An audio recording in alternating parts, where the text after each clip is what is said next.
Hi and welcome to Madrid, the capital and largest city of Spain, nestled in the heart of the Iberian Peninsula. This bustling metropolis is home to over 6 million people, making it a political, economic and cultural hub. Madrid was established in the 9th century by the Moors, who built a fortress near the Manzanares River. The name of the city is actually derived from the Arabic word al-Madrid, which means source of water. King Philip II made Madrid the capital of Spain in 1561, and it has remained so ever since. This long history has made Madrid home to some amazing architectural wonders, such as the Royal Palace, Almudena Cathedral, and the Plaza Mayor, all of which continue to be an integral part of daily life in the city. On top of that, Madrid offers a lively culinary scene with many bars and restaurants offering traditional Spanish dishes. What is not to like? Let's explore.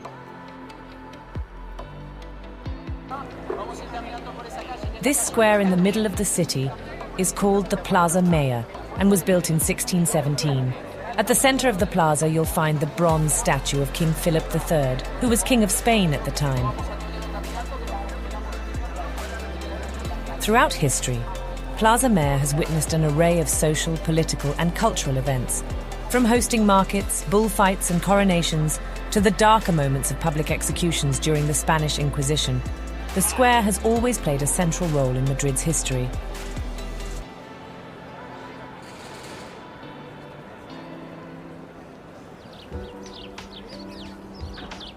Not far from here, you'll find the Palacio Real de Madrid. It is the official residence of the Spanish royal family.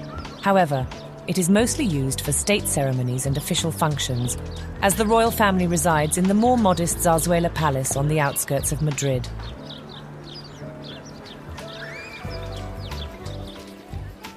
The 18th century royal palace has a whopping 3,418 rooms, which makes it the largest royal palace in Western Europe. Construction on the palace began in 1738, under the reign of King Philip V, and it was completed in 1755. Architecturally, the palace features a blend of Baroque and neoclassical styles, with Italian influences. It was designed by a series of architects, including Filippo Chuvara, Juan Bautista Sacchetti, and Ventura Rodriguez.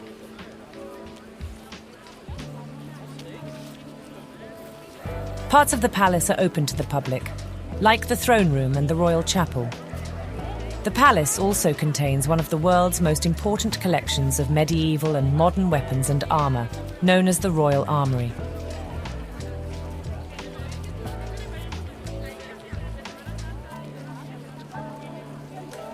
Located adjacent to the royal palace lies the Almudena Catholic Cathedral.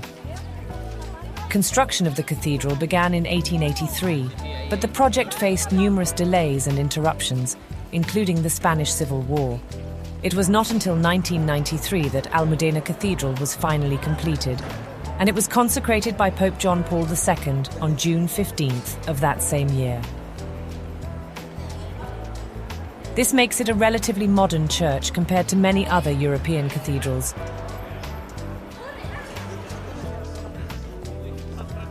Dedicated to the Virgin Mary, the cathedral's architectural design is a fusion of Gothic, Neo-Romanesque and Neoclassical styles. The cathedral serves as the seat of the Archbishop of Madrid and is open to the public for daily mass and guided tours. Near the cathedral, there is a great viewpoint offering a nice view over the city.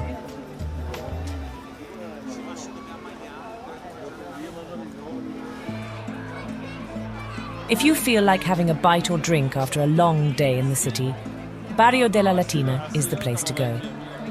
This neighborhood is perfect for a long evening stroll.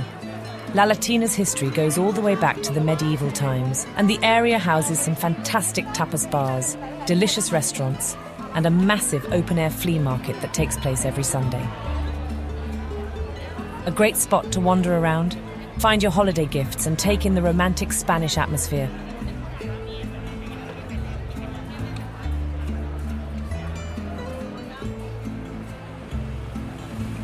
The most famous and iconic street in Madrid is the Gran Via, sometimes called the Spanish Broadway, or even Madrid's Champs-Élysées. A lot of Madrid's most important theatres are located on this street, which is why it's considered the heart of the city's entertainment district.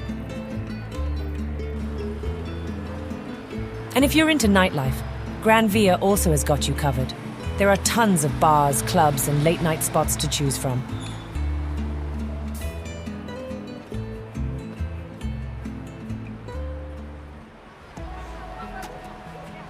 At the end of the Gran Via lies Caixa Forum, a cultural centre.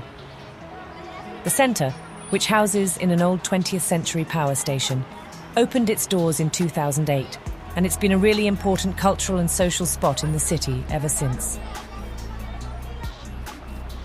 One of the coolest parts of Caixa Forum is the vertical garden, made by French botanist Patrick Blanc. It contains 15,000 plants from 250 different species.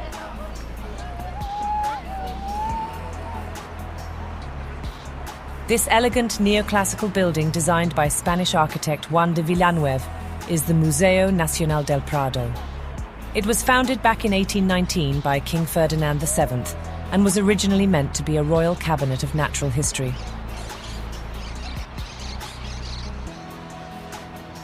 These days, the museum mainly showcases European art, with a special emphasis on Spanish art, from the 12th to the early 20th centuries. Its collection holds paintings, sculptures, drawings, and prints by famous artists like Francisco Goya and Diego.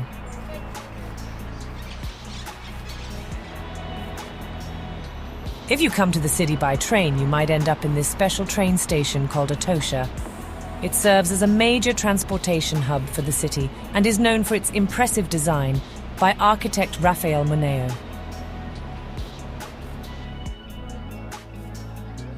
The large indoor tropical garden and pond filled with turtles and fish makes it even more special. It is a peaceful oasis in the heart of the bustling station. Pretty amazing, right? Not far from the train station, you can find the Reina Sofia Museum. Definitely worth a visit if you are into art. This museum is housed in an 18th century building that was originally the Hospital General de Madrid. It is named after Queen Sofia, the former Queen of Spain, and was officially opened in 1990. The museum is dedicated to Spanish art from the 20th century to the present day, with a particular focus on the works of famous Spanish artists such as Pablo Picasso, Salvador Dali, and Joan Miro.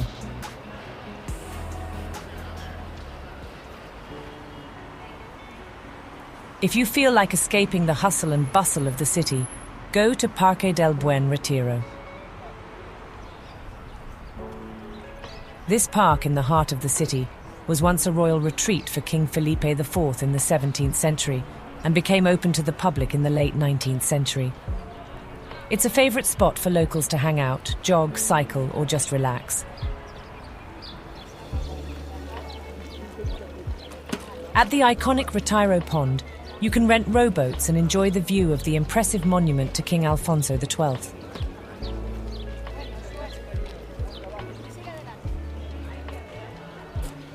The monument is made of bronze, marble and stone and features a statue of King Alfonso XII by sculptor Mariano Ben-Liure. It also includes sculptures representing themes like peace, progress and liberty.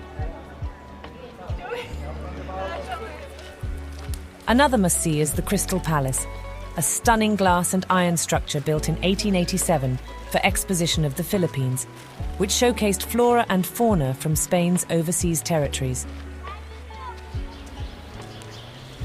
Today, the Crystal Palace no longer serves as a greenhouse for exotic plants, but has been repurposed as an exhibition space for contemporary art.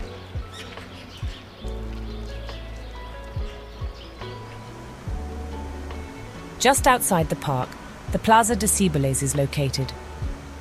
It is one of Madrid's most iconic and well-known squares and was named after the Greek goddess of fertility, Cybele. The centerpiece of the plaza is the Cibeles Fountain, which was completed in 1782 and features a marble statue of Cybele riding a chariot pulled by two lions. The Plaza is the traditional meeting place for Real Madrid football fans when they celebrate their team's victories. Situated at the Plaza is the Palacio de Cibeles. Once built as the headquarters for the Spanish Postal Service, it now serves as the Madrid City Hall and houses various cultural spaces and exhibition halls.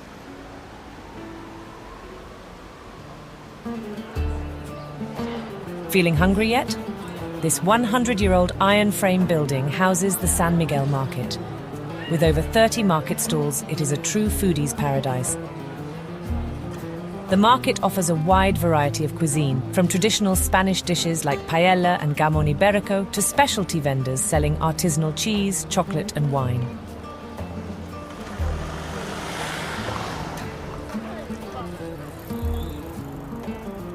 A bit outside the city centre, the Matadero building can be found.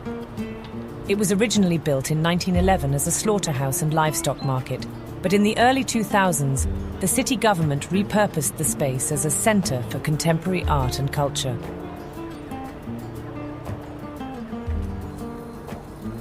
One of the unique features of Matadero Madrid is its commitment to sustainability and environmental awareness. The centre has implemented a number of green initiatives, like a rainwater harvesting system, and many of the exhibitions and events explore issues related to the environment and sustainability.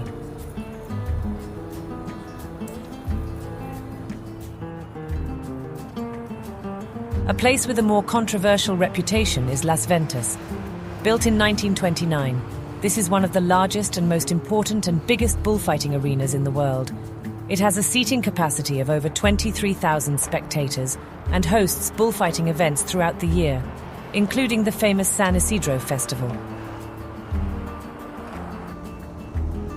The bull ring's unique architecture combines elements of neo-Mudejar and Art Deco styles. Bullfighting these days is of course a controversial topic and widely debated. In Spain, however, it is still practiced in many cities.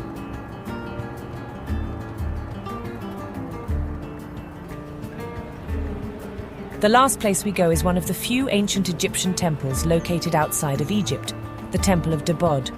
It is located right here in the heart of Madrid. Originally built in the 2nd century before Christ and dedicated to the goddess Isis, the temple was dismantled and transported here as a gift from the Egyptian government to the Spanish government for its help in saving and preserving Egyptian monuments during the construction of the Aswan High Dam. Today, the Temple of Debod is open to the public as a museum. The site also offers a great view over the city. And here, our tour comes to an end. I hope you liked wonderful Madrid, and till next time.